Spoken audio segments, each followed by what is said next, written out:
نحمده ونستعينه ونستغفره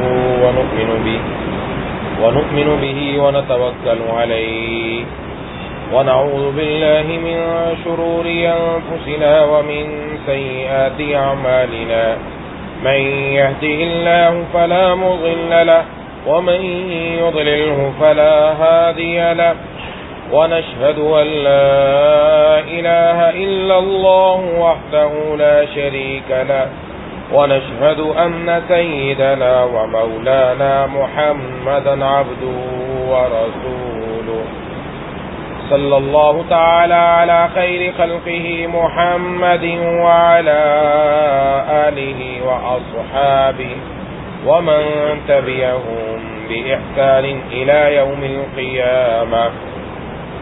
أما بعد فأعوذ بالله من الشيطان الرجيم.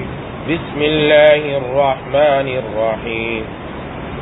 إن قارون كان من قوم موسى فبغى عليهم وآتيناه من الكنوز ما إن مفاتحه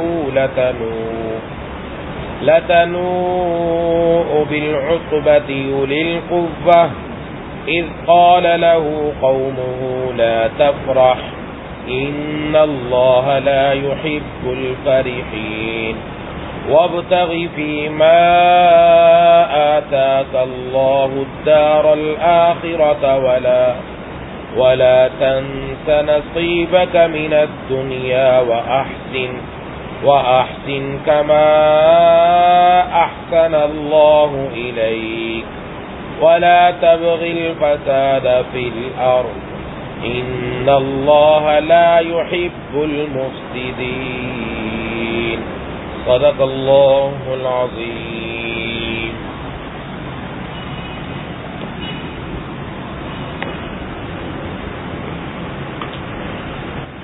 میرے دوستوں اور ساتھیوں اور میری ماؤں بہنوں اور بیٹیوں، سورۃ القصص کی چند آیتیں تلاوت کی ہیں.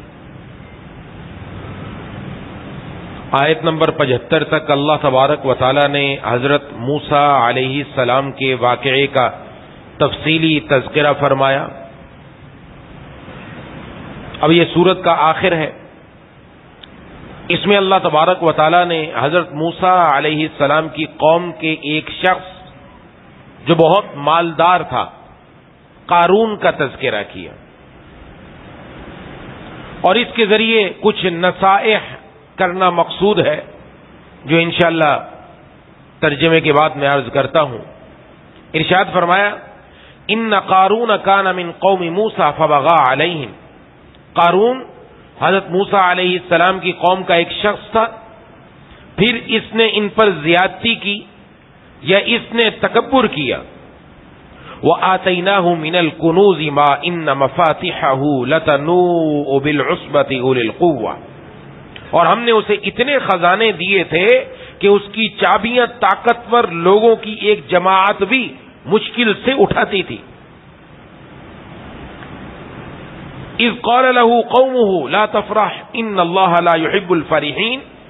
جب اس کی قوم نے اس سے کہا کہ اتراؤ نہیں، اللہ اترانے والوں کو پسند نہیں کرتا. وابتغ فیما آتاک اللہ الدار الآخرہ.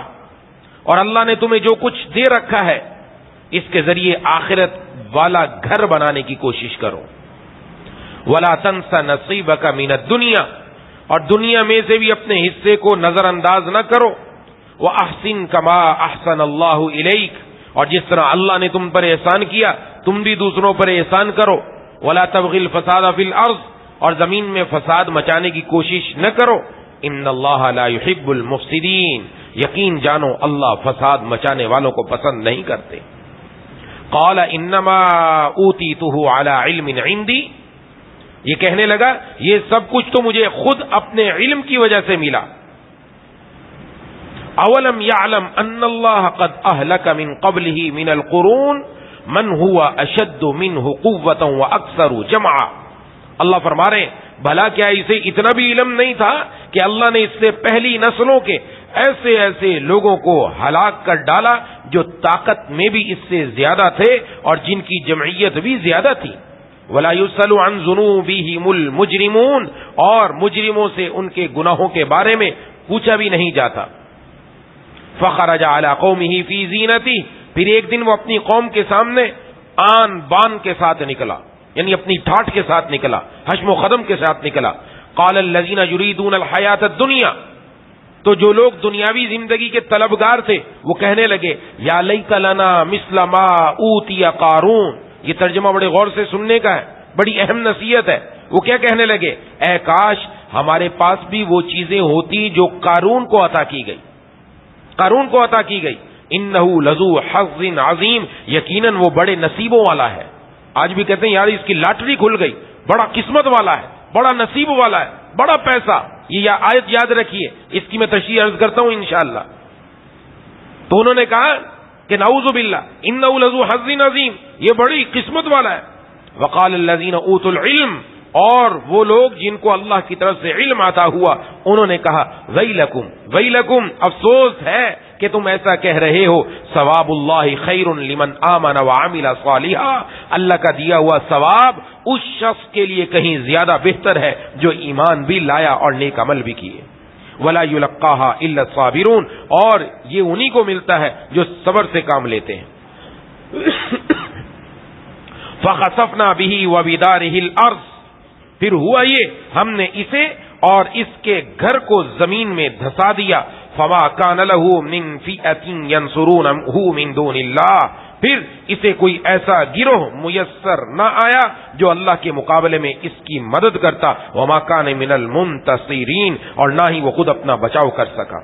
واصبح الذين تمنوا مكانه بالامس، اور کل جو لوگ اس جیسا ہونے کی تمنا کر رہے تھے یقولون، کہنے لگے وَيْكَأَنَّ اللَّهَ، او ہو پتہ چل گیا اللہ یبسط الرزق لمن یشاء من عباده ویقدر، اپنے بندوں میں سے جس کے لیے چاہتا ہے رزق میں وسعت پیدا کرتا ہے، جس کے لیے چاہتا ہے تنگی پیدا کرتا ہے. لولا امن اللہ علینا لخسف بنا، اگر اللہ نے ہم پر احسان نہ کیا ہوتا تو وہ ہمیں بھی زمین میں دھسا دیتا. وَيْكَأَنَّهُ لَا يُفْلِحُ الْكَافِرُونَ، او ہو پتہ چل گیا کافر لوگ فلاح نہیں پاتے. بہت ہی کھل کر اللہ تعالیٰ نے یہ بات بڑی تفصیل سے بیان فرمائی. یہ قارون اللہ تبارک و تعالیٰ نے اس کو خزانہ اتنا دیا تھا، اتنا کہ اس کی چابیاں ایک بہت بڑی جماعت اٹھاتی لیکن وہ بھی اٹھانا پاتی. اتنی بڑی جماعت، بہت خزانہ تھا، بہت کچھ تھا. اس کو اس کے قوم میں سے کچھ لوگوں نے کہا، یہ جو قارون تھا یہ حضرت موسیٰ علیہ السلام کے قوم سے تو تھا، بعض روایات میں آتا ہے کہ یہ ان کا چچا زاد بھائی تھا. اور فرعون نے قارون کے حوالے اپنی قوم کر رکھی تھی، یہ بنی اسرائیل. جب حضرت موسیٰ علیہ السلام کو اللہ نے نبوت دی، ان کے ساتھ ان کے بھائی حضرت ہارون علیہ السلام کو نبوت ملی، دونوں بھائی آئے، تو اس نے بھی بعض جگہ آتا ہے کہ اس نے بھی حضرت موسیٰ علیہ السلام سے کہا مجھے بھی کچھ ملنا چاہیے، کیونکہ پیسے والا تھا، لہذا مجھے بھی کوئی عہدہ ملے، میں بھی کوئی نبوت والا عہدہ میرے پاس آ جائے. تو حضرت موسیٰ علیہ السلام نے فرمایا یہ تو اللہ کا چناؤ ہے، اللہ جس کو چاہے دے، یہ ایسے نہیں مل سکتا. یہ حسد کرنے لگا، اور حسد میں جب آگے بڑھا تو اب چونکہ اس نے دیکھا کہ ساری قوم اب حضرت موسیٰ علیہ السلام کی طرف اور حضرت ہارون علیہ السلام کی طرف جا رہی ہے، اس لیے اس کے اندر حسد پیدا ہوا اور حسد میں یہ والے کام کرنے لگا. اللہ تبارک و تعالیٰ نے فرمایا کہ اس کی قوم میں سے ایک آدمی نے اس کو کہا کہ اتراؤ نہیں، اللہ اترانے والے کو پسند نہیں کرتا. یہ فرح، عربی کا لفظ ہے فرح، اس کا معنی ہے خوشی، لذت. انسان کو کوئی جلدی سے کام ہوتا ہے اس پر دل میں خوشی ملتی ہے، لیکن قرآن کریم میں کہیں تو فرح اچھی ہے، یہ خوشی اچھی ہے، اور کہیں یوں فرمایا گیا اللہ اترانے والے کو، خوشی کرنے والے کو پسند نہیں کرتے. یہ قرآن میں دونوں باتیں فرمائی گئی، جن کا حاصل یہ نکلتا ہے جس کو اللہ نے کوئی نعمت دی، چاہے مال کی ہو، چاہے منصب کی ہو، چاہے حسن کی ہو، چاہے کچھ اور اس کے اندر صلاحیتیں اور قابلیتیں اس کے اندر موجود ہوں، اگر وہ ان کو اپنا کمال نہ سمجھے، اللہ کا فضل سمجھے اور اس پر خوش ہو، تو اس کو اجازت ہے کہ اللہ نے نعمت دی. جیسے میں پچھلی مرتبہ عرض کر چکا، اللہ اگر کوئی نعمت دے تو اس نعمت پر خوش ہونا چاہیے. اس لیے عید والے دن حکم ہے خوش ہو، آج اللہ خوش ہے، لہذا تمہارے چہرے چمکنے چاہیے، دمکنے چاہیے، چہروں سے پتہ چلے، جسم سے پتہ چلے آج تم اللہ کی رضا کے لیے خوش ہو چکے ہو. یہ خوشی جائز ہے. اور ایک خوشی کیا ہے؟ یہ سمجھے یہ تو میرے بازو کا کمال ہے، یہ میری ذہانت کا کمال ہے، یہ میری صلاحیت ہے، یہ میں نے کیا، یہ میرا ہے. یہ والی چیز اگر آ گئی، چاہے مردوں میں آئے چاہے عورتوں میں، یہ اترانا اللہ کو پسند نہیں ہے. ایسے اترانے والوں کی اللہ گردن مڑوڑ کر نیچے پھینک دیتے ہیں. یہ پسند نہیں، یہ تکبر ہے، یہ اڑ رہا ہے اللہ کے سامنے. اور جو اللہ تعالیٰ کی بڑائی کے ساتھ آ کر وہ جھگڑا کرتا ہے، اللہ فرماتا ہے ہم اس کی کمر، اس کی گردن توڑ کے رکھ دیتے ہیں، گردن توڑ دی جاتی ہے، تباہ و برباد دنیا اور آخرت کے اعتبار سے. تو بہرحال اس کو 4 باتیں قرآن کریم میں بیان کی گئی، یہ ہم سب کے لیے، یہ صرف اس کے لیے نہیں. یہ جو میں پہلے بارہا عرض کر چکا، قرآن کریم کو قصے کہانیوں کی کتاب نہیں ہے. اس میں اگر کوئی قصہ بیان کیا گیا، اس میں میرے اور آپ کے لیے کچھ ہدایات ہیں. لہذا جتنے تاجر، جتنے لوگ کاروباری، چاہے اس کی اپنی چھوٹی دکان ہو، چاہے بڑی فیکٹری ہو، چاہے 1 ہو چاہے 10 ہو، جن کے پاس پیسہ، ان کے لیے 4 ہدایات. اگر یہ 4 ہدایتیں اپنی زندگی کے اندر لے کر آ جائے، یہی دنیا اس کے لیے آخرت میں جنت میں جانے کا ذریعہ بن جاتی ہے. اور اگر یہ 4 ہدایات پر عمل نہیں تو پھر وہ دنیا ہی رہتی ہے جو اس کو رب سے دور کرنے والی ہے. اور اس کا نتیجہ بھی آگے بیان کر دیا گیا. کیا فرمایا؟ نمبر 1 فرمایا وابتغ فیما آتاک اللہ الدار الآخرہ. اللہ نے جو تجھے مال دیا ہے اس کے ذریعے تو آخرت کما لے. یعنی یہ مال یہی نہیں کہ بس اسی چکر میں کہ مال جمع کرتے رہو یہی کے لیے. آج کیا ہے، جو جتنا زیادہ مالدار اتنا کنجوس، عمومی کیفیت، اپنے اوپر لاکھوں خرچ کر ڈالے گا، لاکھوں کا کروڑوں کا بنگلہ بن جائے گا، لیکن اللہ کے رستے میں 100 روپیہ دیتے ہوئے بھی دکھتا ہے. کیوں دوں؟ اللہ کے رستے میں دیتے ہوئے. حدیث شریف میں جناب نبی کریم صلی اللہ علیہ وسلم نے ارشاد میں، بندہ کہتا ہے مالی مالی مالی، یہ میرا مال، یہ میرا مال، یہ میرا مال. میں تیرا مال کون سا ہے؟ تیرا مال 3 قسم کا ہے، کھا لیا ختم ہو گیا، پہن لیا خراب ہو گیا، اور تیسرا مال وہ ہے جو تو نے اللہ کے راستے میں دے دیا، آخرت میں خزانہ ہو گیا. اس کے علاوہ تیرا کوئی مال نہیں ہے. اور ایک حدیث شریف میں عجیب بات ارشاد فرمائی، میں تم میں سے کون ہے جو اپنے وارث کے مال سے محبت کرتا ہے؟ کون ہے جو تم میں سے اپنے وارث کے مال کو پسند کرتا ہو؟ حضرات صحابہ کرام نے عرض کیا، وارث کے مال کو کون پسند کرے گا؟ اپنے مال کو پسند کرے گا. بڑی اہم بات ہے. ہم میں سے بھی ہر کہتا وارث کے مال کو کیوں پسند کرے، اپنے مال کو پسند کرے. فرمایا وہ جو تم سمجھتے ہو نا اپنا مال ہے، یہ اپنا ہے ہی نہیں، یہ تو وارث کا ہونے والا ہے. کیوں؟ اس لیے کہ آج مال ہمارا ہے، آج گھر ہمارا ہے، آج بلڈنگ ہماری ہے، آج کاروبار ہمارا ہے. ادھر آنکھ بند ہوئی، وہ آگے ٹرانسفر ہو گیا، وہ تو ہمارا رہا ہی نہیں، وہ تو دوسروں کے پاس چلا گیا. ہمارا تو وہ ہے جو ہم نے اللہ کے راستے میں خرچ کر دیا، جمع ہو گیا، وہ وہاں جا کر ملنا ہے، باقی تو ہمارا ہے ہی نہیں. تو ہم میں سے تو ہر آدمی اپنے وارث کے مال کو پسند کر رہا ہے کہ جو کچھ جمع ہے اس سے محبت رکھا ہے، تو ہمارا ہے ہی نہیں. یہ جو خزانے جمع کر رکھے ہیں، یہ جو پیسے جمع کر رکھے ہیں، یہ جو اپنی دکانیں بنا رکھی ہیں، اور یہ جو اپنا بینک بیلنس بڑھا رکھا ہے، یہ تو ہے ہی نہیں اپنا، یہ تو دوسروں کی طرف ٹرانسفر ہونے والا ہے. اور نہ جانے بلا لے پیا کس گھڑی تو رہ جائے تکتی گھڑی کی گھڑی، کس وقت رب کی طرف سے بلاوا آ جائے. تو اس کے اوپر اترانا کیا؟ تو اس لیے پہلی بات ارشاد فرمائی، اس کے ذریعے آخرت کا گھر، اس میں بھی کچھ حصہ ملاؤ، وہ بھی تمہارا ہو جائے. اور یہ سب سے بہترین طریقہ قرآن نے بتایا رزق میں بڑھنے کا. رزق بڑھے کیسے؟ رزق میں بڑھوتری کیسے ہو؟ آج پوچھیے جاتا کوئی وظیفہ بتایا جائے. رزق بڑھانے کا، آمدنی بڑھانے کا ذریعہ یہ اللہ کے راستے میں خرچ کرنے والے بن جاؤ، رب تعالیٰ اوپر سے عطا کرنے والے بن جائیں گے. ارشاد فرمایا، حدیث قدسی ہے، اے ابن آدم تو خرچ کر، میں تجھ پر خرچ کرتا رہوں گا. تو خرچ کر، تیرا کام ہے خرچ کرنا، تو خرچ کرے گا، ہم اوپر سے دیتے رہیں گے، جو تیرے لیے بھی کافی، دوسروں کے لیے بھی کافی. اس لیے جو خرچ کرنے والا، جس کو اللہ نے دینے والا بنایا، بڑی نعمت ہے، بڑی نعمت. اپنی عادت بھی بنائیں. عورتوں کو بھی سمجھنا چاہیے, عورتوں کو بھی عادت بنانی چاہیے. لیکن ہماری مصیبت یہ, ہم یا تو دیتے نہیں, یا دیتے تو ایسی جگہ دیتے جہاں لگتا ہی نہیں. یہ بھی مسئلہ ہے ہمارا.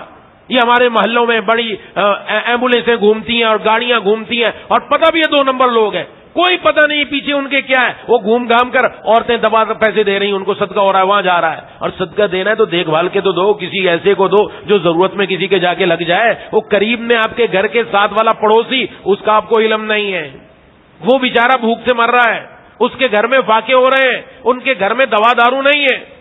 ایسے ایسے افراد موجود ہیں. آج کیفیت ایسی ہو چکی کہ معاشی اعتبار سے جو غیر مستحکم ہوئے, تو اچھے بھلے لوگوں کے گھروں کے حالات بہت خراب ہیں. اگر ہم تھوڑا جائزہ لیں گے تو پتہ چلے گا. اگر اللہ نے مال دیا ہے, آپ دینا چاہتے ہیں تو پھر ضرور دیں, لیکن اگر پتہ نہیں چلتا تو مشورہ کر لیں. میں عرض کر دوں گا کہاں دینا چاہیے, آپ اپنے علاقے میں ہی دیں. ایسے ایسے لوگ بیٹھے کہ جن کے گھروں کی حالت ناگفتہ بھی ہے, زبان سے نہیں نکال سکتے. میں پہلے بھی 12 عرض کر چکا, ایسے مناظر دیکھنے میں آتے بتا نہیں سکتا.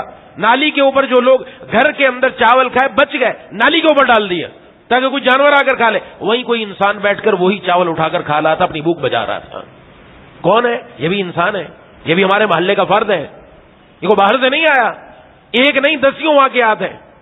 ہمیں خود سوچنا چاہیے. تمہارا مال ہے, اللہ نے دیا, خرچ کرو, خرچ کرو, اس کے ذریعے آخرت میں بھی حصہ بناؤ. نمبر 1. نمبر 2, ولا تنسا نصیبک من الدنیا, دنیا میں سے اپنا حصہ نہ بھول جانا. اس کا مطلب ایک یہ کہ یہ نہیں ہے کہ سارا ہی اللہ کے راستے میں دے دو, نہیں, اپنے لیے بھی بچا کے رکھو, اپنے اوپر بھی خرچ کرو, اپنے اوپر بھی خرچ کرنے کا حکم ہے.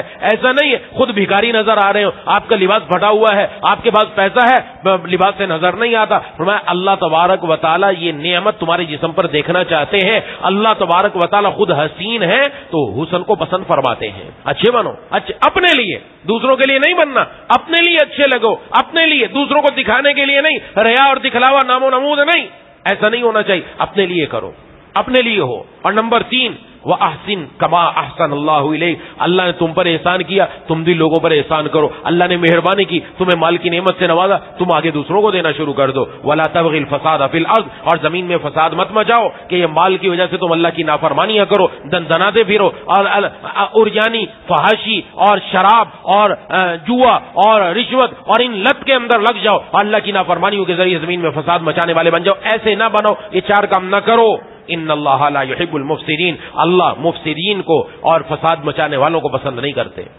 بجائے اس کے کہ وہ بات مانتا, اس نے کہا انما اوتیت علی علم عندی, یہ تو میرے پاس علم تھا, میں نے معاشیات پڑھی تھی, میں نے MBA کیا تھا, میں نے فلانی کتاب پڑھی تھی, فلاں آدمی جس نے لکھے 100 طریقے مال کمانے کے, وہ میں نے سیکھے, میرے دماغ سے وہ ساری چیزیں آئیں, میں نے معیشت کے طریقے کس طرح پیسہ کمایا جاتا ہے یہ کماؤ. آج بھی کہا جاتا یہ بڑا عقل مند, یہ بڑا دانشور, یہ بڑا سمجھدار آدمی ہے جو دونوں ہاتھوں سے پیسہ کمانا جانتا ہے. جناب نبی کریم صلی اللہ علیہ وسلم سے عرض کیا گیا, پوچھا گیا من ہم اکیس الناس, اے اللہ کے رسول صلی اللہ علیہ وسلم لوگوں میں سب سے سمجھدار کون ہے, دانش مند کون ہے, عقل مند کون ہے؟ ایک میرا اور آپ کا جواب ہے, اور ایک محبوب کبریا خاتم الانبیاء سرکار دو عالم صلی اللہ علیہ وسلم کا جواب ہے. دنیا والے تو جواب دوسرے اعتبار سے دیں گے. آپ نے کیا ارشاد فرمایا؟ آپ نے فرمایا جو ان میں سب سے زیادہ موت کو یاد کرنے والا ہے, جو ان میں سب سے زیادہ موت کے بعد کی تیاری کرنے والا ہے, یہ وہ لوگ ہیں ذہبو, انہوں نے دنیا کی عزت بھی حاصل کر لی, انہوں نے آخرت کا کرامت بھی حاصل کر لی.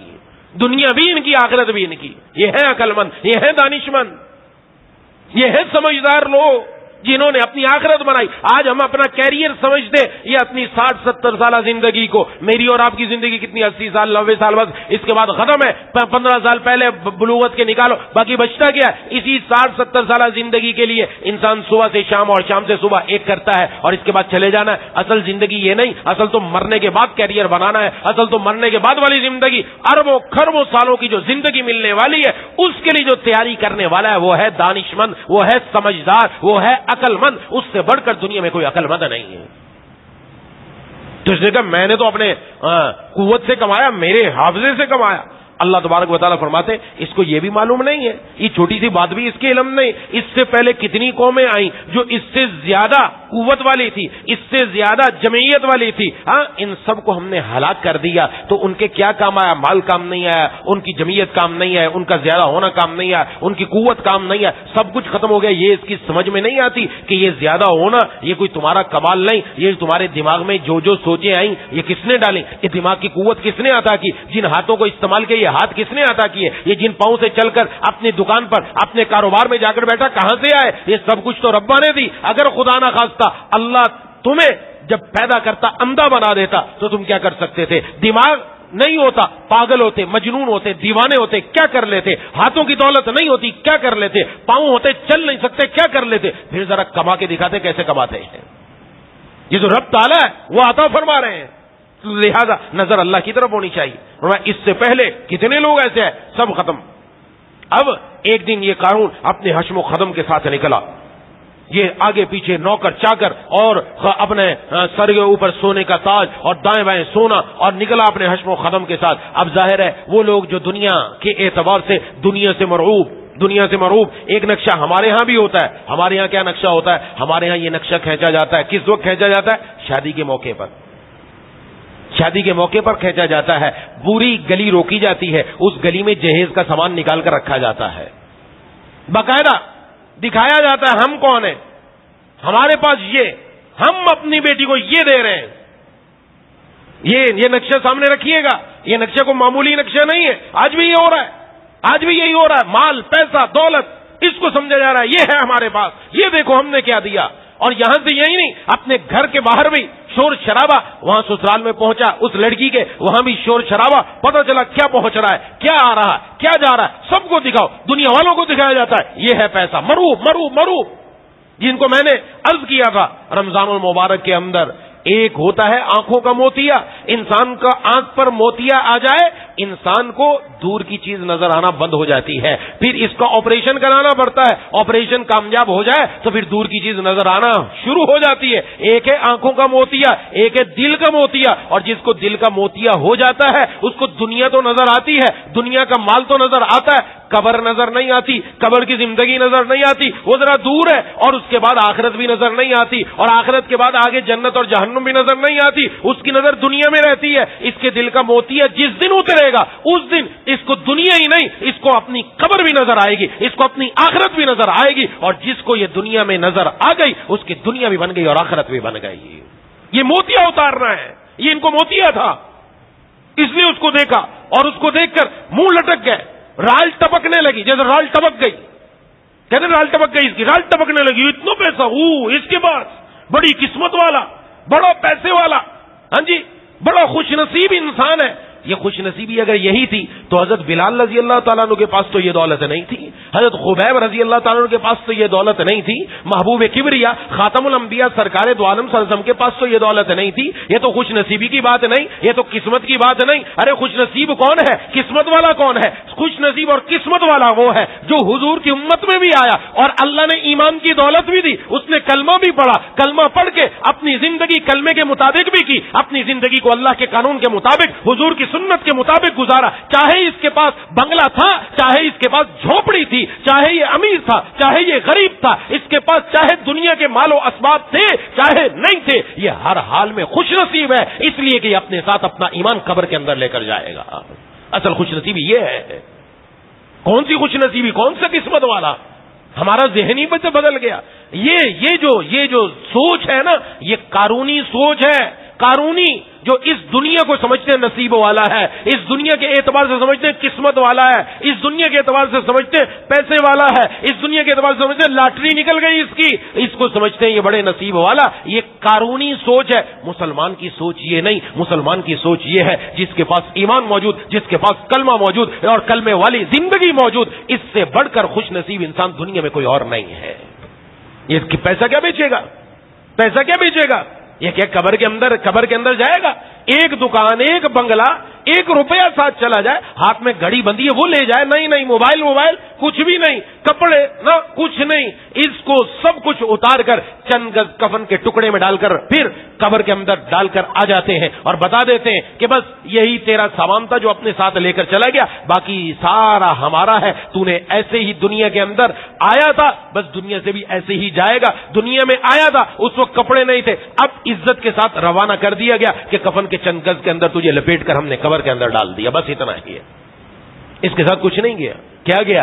ایمان گیا، کیا گیا؟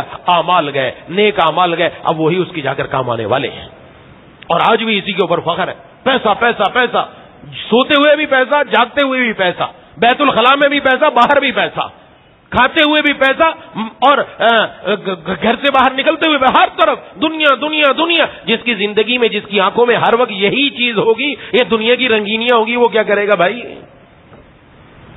ہم اپنے بچوں کو بھی یہی سکھاتے ہیں، عورتیں بھی یہی چاہتی ہیں زیور کے اندر لدی بدی ہو، اور زیور میرے گلے میں بھی، ہاتھوں میں بھی اور پاؤں میں بھی زیور ہی زیور زیور۔ کیا کرے گی اس کو؟ کہاں لے کر جائے گی اس کو؟ یہ زیور کس کام کا؟ کتنی خواتین ایسی جن کو جب نصیحت ہوئی، جن کو جب اللہ تبارک و تعالیٰ نے تنبیہ فرمائی اور ان کے دل میں آیا اللہ کی طرف آنے کا، جتنا زیور کئی سالوں کی زکات بنی، ایسی 20 سال کی زکات نہیں دی اور 25 سال کی زکات نہیں دی، دل میں آیا کہ کتنی زکات بنتی ہے، کہ جتنا زیور بنتا ہے 25 سال کی زکات بنائیں گے، سارا زیور زکات میں جائے گا، سارا کا سارا زیور زکات کے اندر اللہ کے راستے میں دے دے گا کہ مجھے ضرورت نہیں ہے، مجھے اپنے اللہ کو راضی کرنا ہے، اللہ اور دے دے گا۔ اور ہمارے ہاں تو ایک چیز بھی میں عرض کیا 10 روپیہ 50 روپیہ نکالتے ہوئے وہ مسئلہ ہوتا ہے، کیسے نکلے گا یہ نکلے گا کیسے؟ جس کی زندگی ایسے ہو تو وہ کام کیا کرے گا؟ ایک عطر فروش تھے،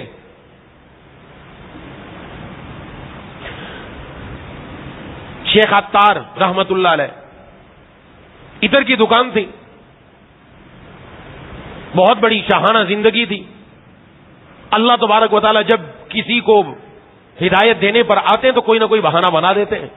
ایک دن ایک بزرگ آئے اور ان کی دکان میں آ کر شیشیوں کو غور سے دیکھنا شروع کر دیا، کبھی اس عطر کی شیشی کو دیکھا، کبھی اس کو دیکھا، کبھی اس کو دیکھا، یہ دیکھا وہ دیکھا، سب کو دیکھا۔ اس نے کہا بن بنا کر غصے میں آ کر کہ بابا جی چاہیے کیا؟ مجھے بولو کون سی خوشبو چاہیے؟ کہ خوشبو نہیں چاہیے۔ تو پھر دیکھ کیا رہے ہو؟ کہا باہر نکلو نا۔ کہ میں دیکھ یہ رہا ہوں ایک ایک شیشی میں تیری جان پھنسی ہوئی ہے، نکلے گی کیسے؟ بڑی بات یاد رکھنے کی، ایک ایک شیشی میں تیری جان پھنسی ہوئی، نکلے گی کیسے؟ تو غصے میں آ کے کہا جیسے تیری نکلے گی ویسے میری نکلے گی۔ بزرگ نے کہا ہماری تو ایسے نکلے گی۔ دکان کے سامنے کپڑا ڈالا، لا الہ الا اللہ محمد رسول اللہ کہہ کر گر گئے، اور جب قریب جا کر دیکھا تو روح پرواز ہو چکی تھی، دل پر چوٹ لگی۔ یہ کیا ہوا؟ واقعتاً یہ بات سچی کر کے چلے گئے، اس کی روح تو ایسے نکل گئی آسانی سے، اور میری روح تو ایک ایک شیشی میں پھنسی ہوئی ہے، میں کیسے نکلوں گا؟ بس دل پر چوٹ لگی۔ اے دوست جب ایام بھلے آتے ہیں، اے دوست جب ایام بھلے آتے ہیں، بات ملنے کی وہ خود آپ ہی بتلاتے ہیں، دل پر چوٹ لگی۔ اسی دن اللہ تبارک و تعالیٰ کی فرما برداری کی طرف نکلے، اللہ کو راضی کیا۔ ایسا نہیں کہ مال چھوڑ دیا، دکان چھوڑ دی، لیکن اپنے دل کی زندگی کو بدلا۔ تو آج ان کو شیخ عطار کے نام سے دنیا یاد کرتی ہے کہ وہ تھے کہ جنہوں نے اللہ تبارک و تعالیٰ پر اپنی زندگی فدا کر دی۔ اور آج ہماری کیفیت بھی ہے ایک ایک چیز میں پھنسی ہوئی، عورتوں کی زیور میں، کپڑے میں، فلاں چیز میں پھنسی ہوئی ہے، جان نکلے گی کیسے؟ یہ اس لیے بتایا جا رہا ہے، واضح کر کے بتایا جا رہا ہے۔ تو وہ لوگ کہنے لگے ہائے ہمارے پاس بھی ایسا ہوتا۔ آج بھی نوجوانوں کو بھی سمجھنا چاہیے، بچیوں کو بھی سمجھیں۔ وہ دیکھتی ہیں نا دوسروں کی شادیاں ہو رہی ہیں، ان کے پاس یہ اچھا، یہ بھی ملا، یہ بھی ملا، یہ بھی دیا۔ جوان بھی دیکھتے ہیں یہ بارات کے اندر یہ بھی ہوا، یہ ناچ گانا، یہ فلانی چیز، یہ لینڈ کروزر اور یہ فلانا، یہ ساری چیزیں نظر آتی ہیں۔ وہ دیکھ کر وہ بھی کہتے ہیں وہ ہم بھی ایسا ہوتا ہے، ایسے کرتے۔ وہ جو یہ کاش نکلا نا، یہ کاش وہیں دفن کر دینا چاہیے، وہیں دفن کر دینا چاہیے۔ کیوں؟ اس لیے کہ دل کا موتیا اتر گیا تو پتہ چلے گا یہ بیچارہ غفلت کے اندر ہے، غفلت کے اندر ہے۔ ابھی اس کو بات سمجھ میں آئی نہیں۔ ایک نوجوان نے اپنا گھر بنایا، بڑا زبردست گھر بنایا۔ آج کل بھی ہوتا ہے، گھر بناتے لوگوں کو بلاتے ہیں جی ہم نے گھر بنایا، دعوت کی ہے، آپ اگر ہمارا گھر دیکھے، اگر گھر دیکھا وہ بڑا زبردست کچن بنایا ہے، بڑا زبردست کمرے بنائے ہیں، ہر ایک کی فٹنگ سیٹنگ ہر ایک چیز بڑی زبردست، بڑی اعلیٰ، ہر چیز زبردست، سب آئے, بڑی تعریفیں کی. نوجوان پھولانا سمایا کہ میں نے کیا بنا دیا, میں نے کیا اپنا بنگلہ تیار کر لیا. آخر میں ایک بوڑھے میاں آئے. یہ بوڑھے میاں وہ تھے جن کے دل کی موتیا اتر چکا تھا, جن کی دل کی آنکھ کھل چکی تھی, جو دنیا کے اندر رہتے ہوئے اللہ کے فرمانبردار تھے. ان کو پتا تھا دنیا کی حقیقت کیا ہے, دنیا کی حیثیت کیا ہے, اس دنیا سے مروب نہیں ہونا. وہ آئے, انہوں نے بھی آ کر گھر دیکھا. گھر دیکھنے کے بعد کہا بیٹا گھر تو بڑا اچھا بنایا, لیکن تیرے گھر میں 2 خرابیاں ہیں, تیرے گھر میں 2 خرابیاں ہیں. وہ نوجوان چونکا, آدمی چونکتے اور فوراً غصے ہو جاتے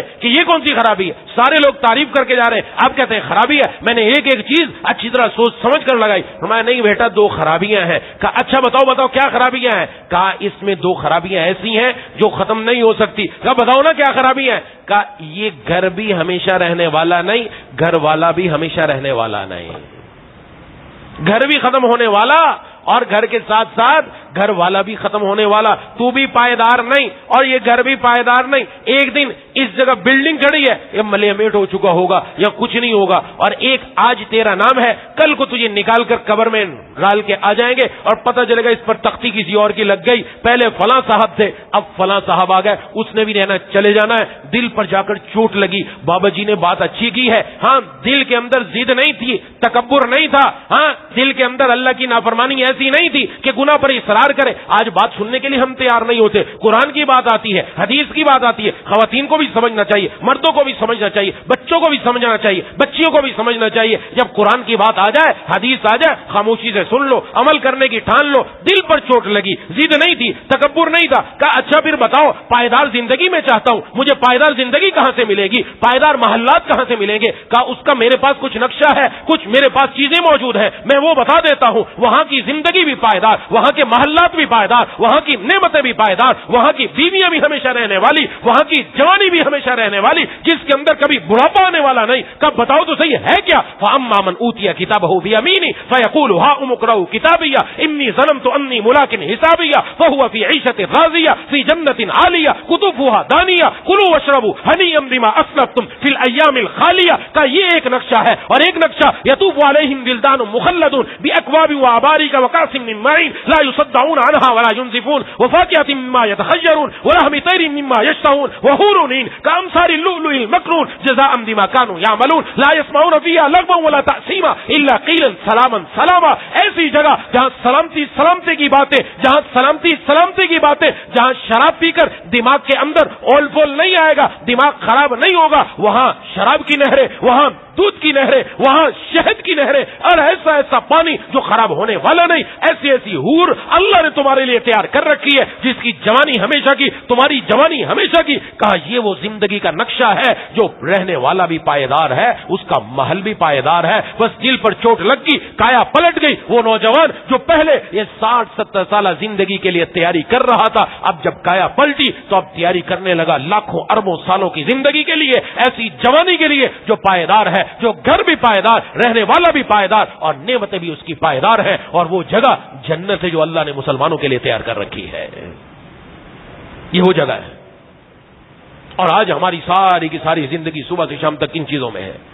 اس لیے جناب نبی کریم صلی اللہ علیہ وسلم ہمیشہ حضرات صحابہ کرام رضوان اللہ علیہم اجمعین کا دھیان آخرت کی طرف کراتے تھے. میرے مرشد اللہ فرمایا کرتے تھے, توجہ یہی جو حضور نے دلائی وہی دلواتے تھے کہ جب دنیا کی کوئی نعمت ملے کھانا کھاؤ, کوئی نعمت گھر میں آئی, گھر اچھا ملا, گھر کے اندر سونا اچھا ملا, بیڈ اچھا ملا, قالین اچھا ملا, یا اللہ آپ اس سے بڑھ کر جنت میں عطا فرما دیجیے گا. آپ نے کھانا ایسا زبردست دیا, اس سے بڑھ کر جنت میں لذت عطا فرما دیجیے گا, اس سے بڑھ کر جنت میں دے دیجیے گا. بس نظر فوراً آخرت کی طرف. حضور صلی اللہ علیہ وسلم کے زمانے میں ایک مرتبہ ریشم آیا, حضرات صحابہ کرام رضوان اجمعین نے کبھی ریشم دیکھا نہیں. اس ریشم کو ہاتھ لگایا, نرم کپڑا, کہا اچھا نرم, ایسا نرم. اس کی طرف دیکھ کر اس کو ہاتھوں سے چھونے لگے. آپ نے دیکھا کہ یہ اس کو دیکھ رہے ہیں. آپ نے عجیب جملہ ارشاد فرمایا. آپ نے فرمایا کہ جو حضرت سعد رضی اللہ تعالی عنہ کو اللہ نے ریشم کے رومال جنت میں عطا کیے ہیں, وہ اس سے کہیں بہتر ہے.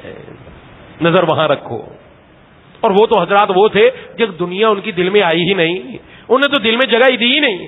دل میں انہوں نے صرف اپنے مولا کو جگہ دی, دنیا کی کسی چیز کو جگہ نہیں دی. اور آج تو ہمارے دل میں دنیا ہی دنیا بسی ہوئی ہے, ہر طرف دنیا ہی دنیا, اور دنیا کی باتیں, دنیا والے کیا کہیں گے, لوگ کیا کہیں گے, بس یہ فکر ہے. اور یہ فکر نہیں میرے اللہ کیا کہیں گے, قیامت والے دن حضور صلی اللہ علیہ وسلم کیا فرمائیں گے. انہوں نے پوچھ لیا تو جواب کیا دیں گے جا کر. یہ نقشہ دنیا کا ہے, یہ نقشہ قارون کا ہے، جس کو دیکھ کر یہ وہ لوگ کہ دل کی دنیا بند تھی، جن کے دل کے اندر موتیا تھا، انہوں نے کہا کاش ہمیں بھی ایسا ملتا، اور بڑے قسمت والا ہے۔ لیکن جو علم والے تھے، جن کے دل کا یہ داغ اتر چکا تھا اور دل آئینے کی طرح شفاف ہو چکا تھا، انہوں نے کہا تمہارے لیے افسوس ہے، تم کیسی بات کرتے ہو، اللہ جو آخرت میں ثواب عطا فرمانے والے وہ اس سے کہیں بہتر ہے، نظر اپنی آخرت کے اوپر رکھو۔ تو اللہ نے کیا فرمایا؟ اللہ نے فرمایا اس قارون کو ہم نے اسی خزانے کے ساتھ زمین میں دھسا دی ہے، اکیلا اس کا گھر دھسا، دھس گیا، کچھ باقی نہیں بچا۔ کہاں گیا اس کا مال، کہاں گیا اس کے حشم و قدم، کہاں گئی اس کی قوت، نہ اس کے مال نے اس کو بچایا، نہ اس کو کوئی مدد کرنے کے لیے آیا، سب ختم ہو گیا۔ اب ان لوگوں کے دل کا موتیا بھی اترا جو یہ کہہ رہے تھے کل کہ کاش ہم بھی اس جیسے ہوتے، یہ کاش ہماری شادی بھی ایسی ہوتی، کاش ہمارے اندر بھی یہ چیزیں آتی۔ وہ کہنے لگے اللہ نے بڑی مہربانی فرمائی، اللہ جس کو چاہتے ہیں رزق زیادہ دیتے ہیں، جس کو چاہتے ہیں رزق کم دیتے ہیں، اگر اللہ کا احسان نہ ہوتا آج ہم بھی زمین کے اندر دھس جاتے ہیں۔ دل کی دنیا بدل گئی۔ یہ وہ چیز ہے جو اپنی زندگی کے اندر لانے کی ہے کہ دل کی دنیا بدل جائے۔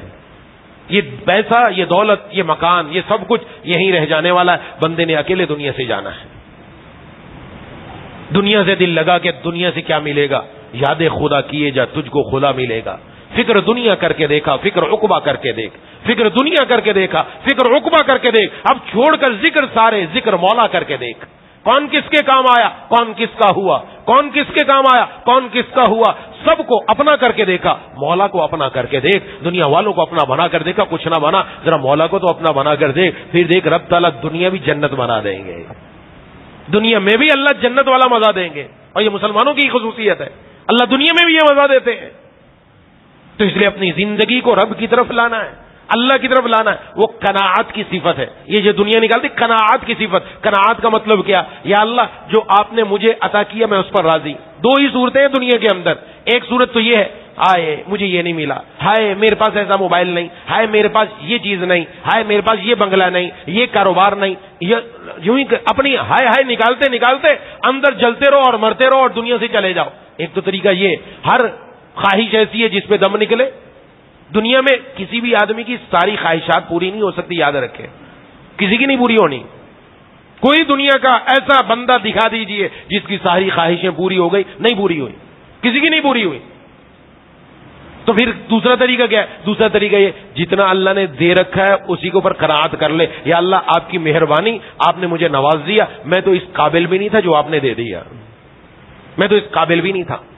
اس لیے جناب نبی کریم صلی اللہ علیہ وسلم نے سکھایا اللہم قنعنی بما رزقتنی وبارک لی فی، دعا سکھلائی اے اللہ مجھے اس رزق پر قناعت عطا فرما دیجئے جو آپ نے مجھے عطا فرمایا ہے۔ مانگا جائے قناعت، یہ قناعت وہ چیز ہے جو دل مالدار ہو جاتا ہے۔ آج کہتے ہیں دنیا کے اعتبار سے یہ بندہ مالدار ہے، غنی ہے۔ غنی کا مطلب یہ نہیں ہے، غنی کا مطلب یہ ہے کہ وہ بندہ کسی کا محتاج نہیں، چونکہ مالدار محتاج نہیں ہوتا۔ تو غنا اس کا تعلق پیسے سے نہیں ہے، پیسہ زیادہ ہے، بنگلہ ہے، کار کوٹھی، نہیں، اس کا تعلق کس سے؟ اس کا تعلق دل کے ساتھ ہے۔ جس کا دل غنی ہے، جس کا دل غنی، اس کو پھر مال و دولت کی ضرورت نہیں رہتی، اس کو پیسے کی ضرورت نہیں رہتی۔ دل میں غنا آ گیا تو باہر بھی غنا آ جاتا ہے۔ آج دل کا غنا ختم ہو گیا، دل میں غنا نہیں رہا، اس لیے ضرورت اس بات کی اس دل کو غنی بنایا جائے۔ اس کے لیے جناب نبی کریم صلی اللہ علیہ وسلم نے یہ دعا سکھائی اے اللہ مجھے قناعت عطا فرما دیجئے اس رزق پر جو آپ نے مجھے عطا کیا، اور میرے اس رزق میں برکت بھی عطا فرما دیجئے۔ سبحان اللہ، میرے اس رزق میں برکت بھی عطا فرما دیجئے۔ برکت بھی آج ہم نہیں سمجھتے، ہم کہتے ہیں برکت کا مطلب ہے میرے پاس 10,000 ہے، کل 1,00,000 ہونا چاہیے، 1,00,000 ہے 10,00,000 ہونا چاہیے، 10,00,000 ہے 50,00,000 ہونا چاہیے۔ عورتیں سمجھتی ہیں آج میرے پاس زیور 1 تولہ ہے، کل کو 2 تولہ ہو جائے، ایسا ایسا بڑھتا ہی چلا جائے۔ کپڑوں کی ریل پیل ہو، جوتوں کی ریل پیل ہو، چوڑیوں کی ریل پیل ہو، اور سب چیزوں کی ریل پیل، بس اسی ریل پیل کے چکر میں رہو۔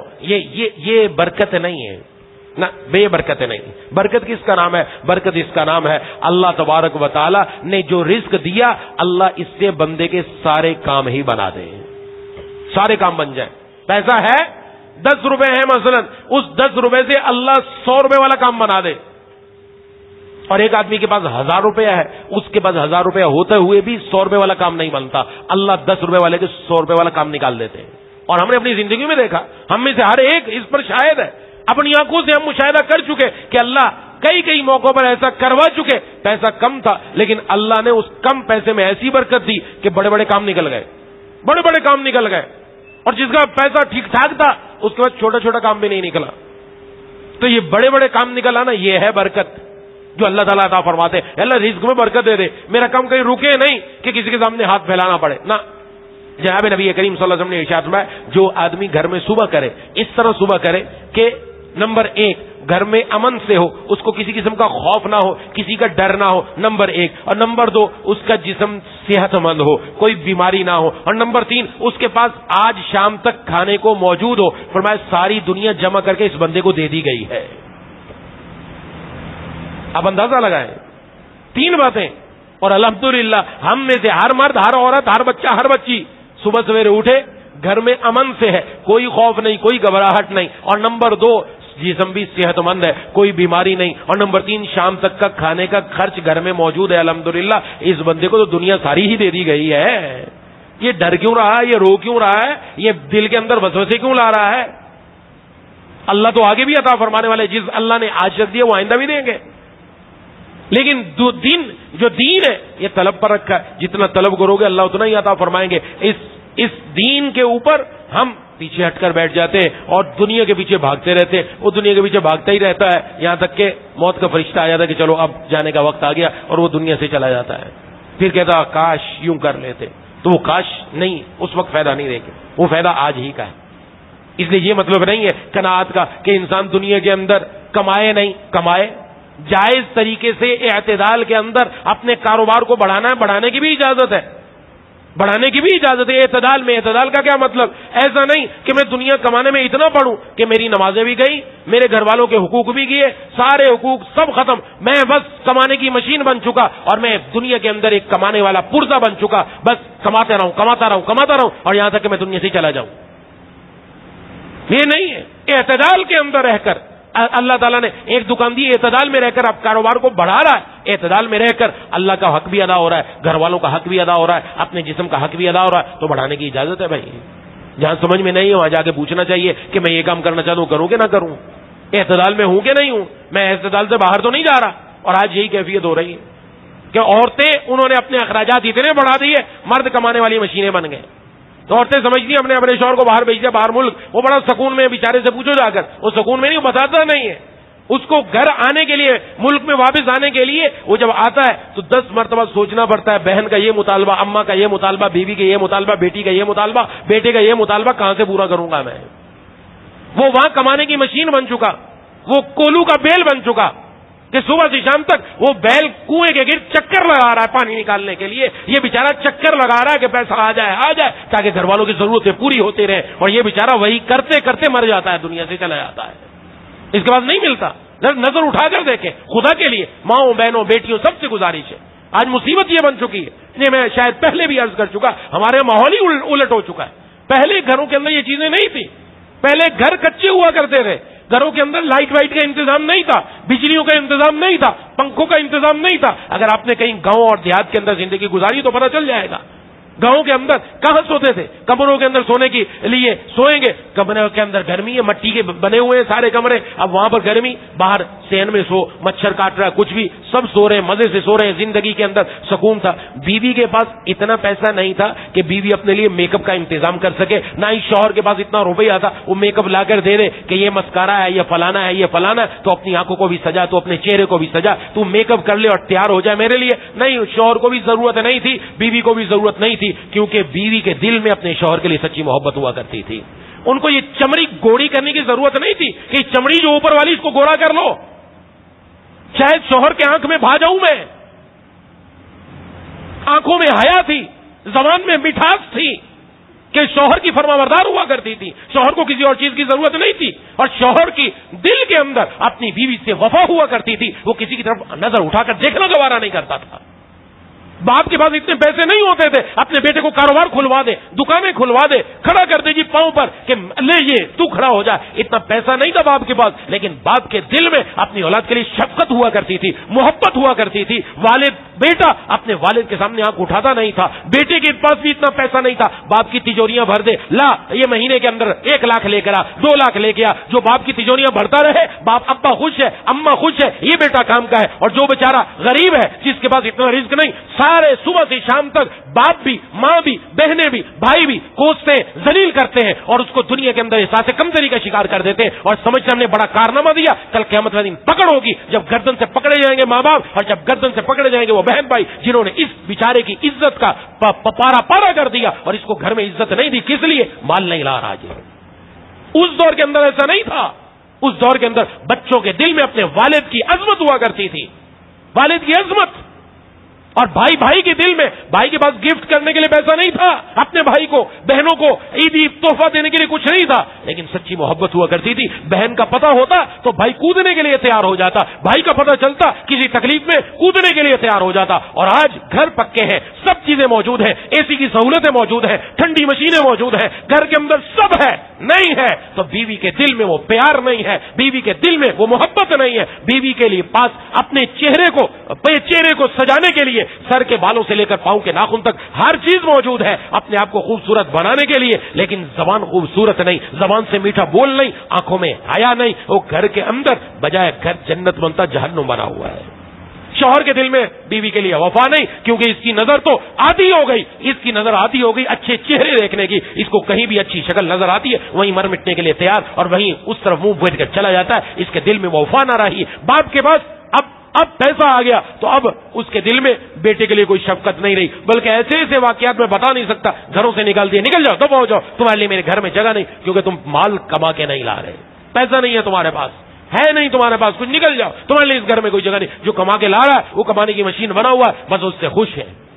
اور بھائی بھائی کے درمیان نفرت کی ایسی دیوار ہے، ایک دوسرے کا چہرہ دیکھنا بھی گوارا نہیں. یہ کس نے بدل دیا؟ اس دنیا نے بدل دیا. یہ قارونی سوچ اس نے ہماری زندگی کو بدل دیا ہے. یہ مسلمان کی سوچ نہیں تھی. یہ حضور صلی اللہ علیہ وسلم یہ سوچ عطا فرما کر نہیں گئے. ایک مسلمان اور ایک غیر مسلم کا یہی فرق ہوتا ہے. جو حضور نے سوچ عطا فرمائی وہ یہ سوچ تھی جو میں عرض کر چکا. دل میں قناعت آ جائے، اس دنیا پر نہ مر مٹے. یہ دنیا کیا بیچتی؟ یہ دنیا کچھ بھی نہیں. اس دنیا کے مقابلے میں جو اللہ دینے والے ہیں وہ اتنا عظیم و شان تحفہ ہے کہ نہ کسی آنکھ نے دیکھا، نہ کسی کان نے سنا. آنکھ بھی کیا دیکھتی، کان بھی کیا سنتا. اللہ تبارک و تعالیٰ نے وہ نعمتیں تیار کر رکھی ہیں کسی کے دل میں اس کی کھٹک تک بھی نہیں ہوئی. اس جنت کی طرف نظر ہو، وہ آخرت میں انعام کی طرف نظر ہو. اس کی طرف جب نظر ہوگی تو بندے کے لیے اس دنیا کے اندر رہنا قناعت کے ساتھ بڑا آسان ہو جائے گا. اسے اپنی زندگیوں میں قناعت لے کر آئیے. اللہ سے مانگا جائے کہ اللہ میرے جو کچھ آپ نے مجھے رزق دیا قناعت رہو. عورتوں میں سے گزارش ہے خدا کے لیے اپنی بچیوں کو بھی وہ ماحول بناؤ، ان کی شادیاں ہو جائیں یہ جا کر اپنے شوہروں کے ناک میں دم نہ کر دے کہ جی مجھے یہ بھی چاہیے، مجھے یہ بھی چاہیے، مجھے یہ بھی چاہیے. نہیں، کچھ نہیں چاہیے، مجھے صرف آپ کی محبت چاہیے، مجھے دو میٹھے بول چاہیے اور کچھ نہیں چاہیے. گھر ہو اچھا ہو. پہلے مائیں بہنیں بیٹیاں ایسی ہوا کرتی تھی، ماں اپنے بیٹے کو کہہ دیتی بیٹا حرام کا 1 روپیہ گھر میں نہ لانا، حلال لا سکتا ہے تو لے آنا. زندگی قسم پرسی میں گزار لیں گی لیکن حرام ہمارے گلے سے نہیں اتر سکتا، ہم حرام کھانے کے لیے تیار نہیں. بیوی شوہر کو خبردار کر دیا کرتی تھی کہ نانا حلال ہی لے کر آنا، حرام گھر میں نہ لے کر آنا. اگر حرام لے کر آئے گھر کی دہلیز پر نہیں چڑھ سکتا. بہنیں اپنے بھائیوں کو منع کر دیا کرتی تھی. یہ کیفیت ہوا کرتی تھی. اور آج کیفیت ہے کہ نہیں، لاؤ حلال لاؤ، حرام لاؤ، کہیں سے لاؤ، اپنا خون پسینہ ایک کرو، اپنی زندگیاں جوانیاں ایک کر دو. بس ہمیں تو پیسہ چاہیے، ہمیں تو اپنی خواہشات چاہیے. وہ دنیا کی رنگینیاں آنکھوں پر آ چکی، دل پر آ چکی. یہ دل کا زنگ اتارنے والا ہے، یہ دل کا موتیا اتروانے والا ہے. یہ دل کا موتیا اترے گا رب کے قرآن کی تلاوت سے. یہ دل کا موتیا اترے گا اپنی قبر کو یاد کرنے سے. روزانہ قرآن کی تلاوت شروع کر دیں، روزانہ قرآن کی تلاوت شروع کر دو. گھروں میں مرد، عورتیں، بچے، بچیاں سب پڑھنا شروع کر دیں. چند دن بعد دیکھیں دل کی کیفیت بدلنا شروع ہو جائے گی. اور اس کے ساتھ ساتھ نمازوں کا اہتمام، اس کے ساتھ ساتھ موت کو یاد کرنا. ایک دن ہمیں دنیا سے جانا ہے. یہ دنیا اصل نہیں، اصل زندگی آخرت کی ہے. آخرت کی طرف سفر ہونے والا ہے. جب یہ چیزیں سامنے ہوں گی تو یہ یقیناً دل کی دنیا بدلے گی. اور دن کی دنیا بدل گئی بس وہی کام بن گئے. اصل چیز یہی ہے جو سمجھائی گئی ہے اس پورے رکوع کے اندر کہ اپنی زندگی کو اس دنیا کے اوپر نشاور نہ کر دو، اپنی زندگی کو اپنے اللہ پر فدا کرو، اپنے اللہ کے حکموں پر فدا کرو. دعا ہے کہ اللہ تعالیٰ مجھے اور آپ کو ان باتوں کو صحیح طور پر سمجھنے کی توفیق عطا فرمائے. وآخر دعوانا الحمدللہ رب العالمین. آج چاند گرہن ہے پاکستان کے اندر، حیدرآباد میں بھی چاند گرہن ہے اور اس وقت بھی چاند گرہن ہو چکا ہے. اس کے بارے میں کچھ باتیں عرض کرنی ہے. خاص طور پر عورتوں میں بڑے توہمات ہیں. گرہن سے متعلق شریعت کا حکم یہ ہے کہ جب تک گرہن لگا رہے. اچھا پہلے یہ سمجھ لیں یہ چاند گرہن، سورج گرہن کیوں ہوتا ہے؟ یہ جناب نبی کریم صلی اللہ علیہ وسلم نے حدیث میں ارشاد فرمایا کہ سورج اور چاند کسی کے مرنے کی وجہ سے گرہن نہیں ہوتے، یہ اللہ کی نشانیوں میں سے دو نشانیاں ہیں، لہذا اللہ جب چاہتے ہیں ان کو گرہن لگ جاتا ہے۔ جب تم یہ دیکھو چاند کو گرہن لگ گیا یا سورج کو گرہن لگ گیا تو کھڑے ہو جاؤ اور نماز پڑھو۔ تو سورج کو گرہن لگ جائے اس وقت 2 رکعت نماز باجماعت پڑھی جاتی ہے، چاند کو گرہن لگ جائے تو باجماعت نماز نہیں، انفرادی طور پر 2 رکعت نماز ادا کر لی جائے۔ ہم میں سے ہر ایک کوشش کرے، یہ مسنون عمل ہے، یہ سنت پر عمل کرنے کا موقع ہے کہ سنت پر عمل کر لیا جائے، 2 رکعت نماز ادا کر لی جائے۔ اور اس وقت جب سورج گرہن ہو یا چاند گرہن ہو تو توبہ استغفار میں لگے رہنا چاہیے، نماز میں مصروف ہونا چاہیے، صدقہ کرنا چاہیے، اور اس کے علاوہ یہ سمجھنا کہ اس وقت کھانا نہیں کھانا چاہیے، یا اگر کوئی حاملہ عورت ہے تو وہ حاملہ عورت باہر نکلے گی اس کے حمل پر کوئی اثر پڑ جائے گا، یا یہ کہ اس کے ہاتھ میں کوئی چھری ہوگی، چاقو ہوگا، کینچی ہوگی تو کوئی اثر پڑ جائے گا، گھر میں عورت چاقو استعمال نہیں کر سکتی، چھری استعمال نہیں کر سکتی، اس کو کمرے میں قید کر کے رکھ دو، باہر صحن میں نہیں آ سکتی، وغیرہ وغیرہ، اس کا شریعت سے کوئی تعلق نہیں، یہ توہمات ہیں، یہ توہمات ہیں، شرعن ایسا کچھ بھی نہیں ہے، مؤثر حقیقی صرف اللہ کی ذات ہے، صرف اللہ کی ذات ہے، اللہ ہی پر بھروسہ ہونا چاہیے۔ یہ توہمات ہندوؤں سے ہمارے اندر آئے، اس کا کوئی لینا دینا نہیں کہ چاند گرہن ہو، سورج گرہن ہو وہ ہماری زندگی پر کوئی اثر کر دے گا، یا بچہ جو پیٹ میں اس پر کوئی اثر کر دے گا، کچھ نہیں کرے گا۔ ہاں ہمارے غلط اعمال ضرور اثر کریں گے، غلط اعمال، تو اس وقت میں توبہ کرنی چاہیے، اللہ سے معافی مانگنی چاہیے، اللہ تبارک و تعالیٰ کے سامنے گر گرانا چاہیے۔ عورتوں کو بھی چاہیے گھروں میں جائیں، گھروں میں جا کر 2 رکعت نفل نماز یہ چاند گرہن کے اعتبار سے پڑھیں، مرد حضرات بھی پڑھیں، اللہ سے توبہ بھی کریں، معافی بھی مانگیں، کچھ صدقہ بھی کریں اللہ تبارک و تعالیٰ کے راستے میں۔ اللہ تعالیٰ ہمیں اس پر عمل کرنے کی توفیق عطا فرمائے۔ اور عورتوں کے لیے اعلان ہے کہ اگلی مرتبہ بیان 9:20 پر شروع ہوگا، اگلی مرتبہ بیان 9:20 پر شروع ہوگا۔ بسم اللہ الرحمن الرحیم، الحمد للہ رب العالمین، الرحمن الرحیم، مالک یوم الدین، ایاک نعبد و ایاک نستعین، اهدنا الصراط المستقیم، صراط الذین انعمت علیہم غیر المغضوب علیہم ولا الضالین۔ اللهم صل على سيدنا مولانا محمد وعلى آل سيدنا ومولانا محمد وبارك وسلم۔ مولا کریم الہ العالمین ارحم الراحمین یا ذی الجلال والاکرام، یا اللہ ہم سب کا مل بیٹھنا قبول فرما لیجئے، ہمارا کہنا، میرا کہنا، ساتھیوں کا سننا، یا اللہ میرے کہنے میں، ساتھیوں کے سننے میں اخلاص پیدا فرما دیجئے، ہم سب کو ان باتوں پر عمل کرنے کی توفیق عطا فرما دیجئے۔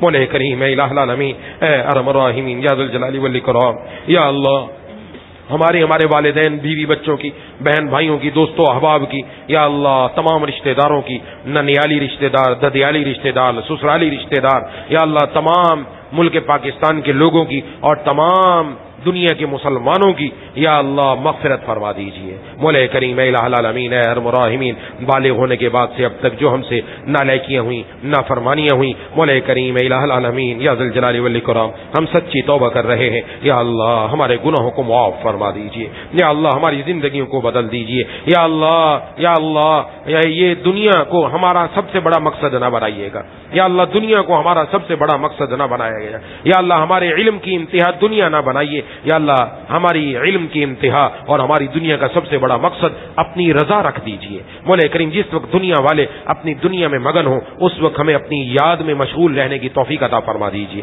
مولا کریم الہ العالمین یا ذی الجلال والاکرام، یا اللہ یا ارحم الراحمین ہمارے دلوں سے یا اللہ یہ دنیا کی اشد محبت نکال کر دلوں میں اپنی اشد محبت نصیب فرما دیجیے، یا اللہ اپنی اشد محبت ہمارے دلوں میں عطا فرما دیجیے، کسی کو محروم نہ فرمائیے۔ مولا کریم الہ العالمین ارحم الراحمین یا اللہ یا ذی الجلال والاکرام ہم سب کے رزق میں خوب برکت عطا فرما دیجیے، ماہانہ سالانہ یومیہ خرچے بآسانی پورے فرما دیجیے۔ مولا کریم جن بچیوں کے رشتے نہیں آ رہے نیک جوڑ کے رشتے نصیب فرما دیجیے، جن بچوں کے رشتے نہیں ہو رہے یا اللہ ان کو بھی نیک جوڑ کے رشتے نصیب عطا فرما دیجیے، یا اللہ جن کے رشتے ہو چکے وسائل کی کمی ہے غیب سے وسائل مہیا فرما دیجیے، سادگی کے ساتھ سنت کے مطابق یا اللہ اپنے بچوں اور بچیوں کی شادی کرنے کی توفیق عطا فرما دیجیے، یا اللہ یہ جو دنیا کی چمکتی دمکتی چیزیں یا اللہ وہ ہماری دنیا کی رنگینیاں یہ ہماری دلوں کے اوپر آ چکی، یا اللہ ہمارے دلوں کو اس دنیا کی رنگینوں سے صاف کر کے یا اللہ اس دنیا میں یا اللہ ہمارے دل میں اپنی محبت کا یا اللہ چراغ روشن فرما دیجیے۔ مولا کریم الہ العالمین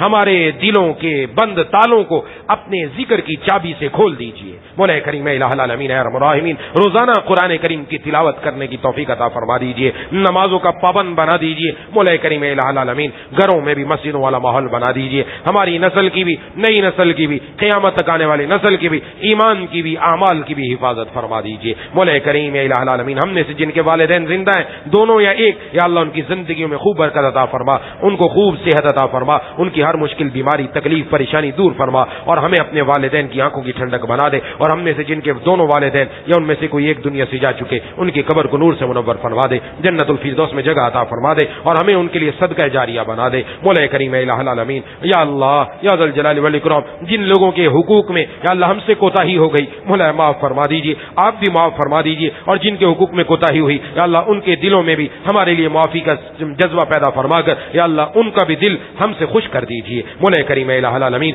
دنیا ہی میں معاملہ صاف کر دیجیے یا اللہ، دنیا ہی میں معاملہ صاف کر دیجیے یا اللہ، آخرت میں ہماری پکڑ نہ ہو مولا کریم الہ العالمین۔ اے ارحم الراحمین یا ذا الجلال والاکرام، یا اللہ آپ کے محبوب سرکار دو عالم صلی اللہ علیہ وسلم نے جتنی دعائیں مانگی ہیں وہ سب ہم سب کو عطا فرما دیجیے، جن جن چیزوں سے پناہ مانگی ہے ان سب سے ہم سب کو پناہ عطا فرما دیجیے یا اللہ۔ جو کچھ آپ نے ہمیں رزق عطا فرمایا اس پر قناعت نصیب فرما دیجیے، ہمارے رزق میں خوب برکت عطا فرما دیجیے مولا کریم الہ العالمین۔ اے ارحم الراحمین یا ذا الجلال والاکرام، جن کو اولاد کی نعمت نہیں ہے یا اللہ ان کو نیک صالح اولاد سے نواز دیجیے، جن کی اولاد ہے مولا کریم ان کی اولاد کو اپنے ماں باپ کی آنکھوں کا تارا اپنا پیارا بنا لیجیے اے الہ العالمین۔ اے ارحم الراحمین، جیسا آپ چاہتے ہیں ویسا ہم سب کو بنا دیجیے۔ جتنے حاضرین مجھ سمیت موجود ہیں، خواتین موجود ہیں، ہم سب کے دلوں میں جتنی جائز تمنائیں، جائز مرادیں ہیں سب پوری فرما دیجیے۔ اللہم کل خیر لکل مسلم ومسلمہ، اللہم ارحم امت محمد صلی اللہ علیہ وسلم۔ ربنا تقبل منا انک انت السمیع العلیم وتب علینا انک انت التواب الرحیم۔ صلی اللہ تعالی علی خیر خلقہ محمد وعلی آلہ واصحابہ اجمعین برحمتک یا ارحم الراحمین، آمین یا رب العالمین۔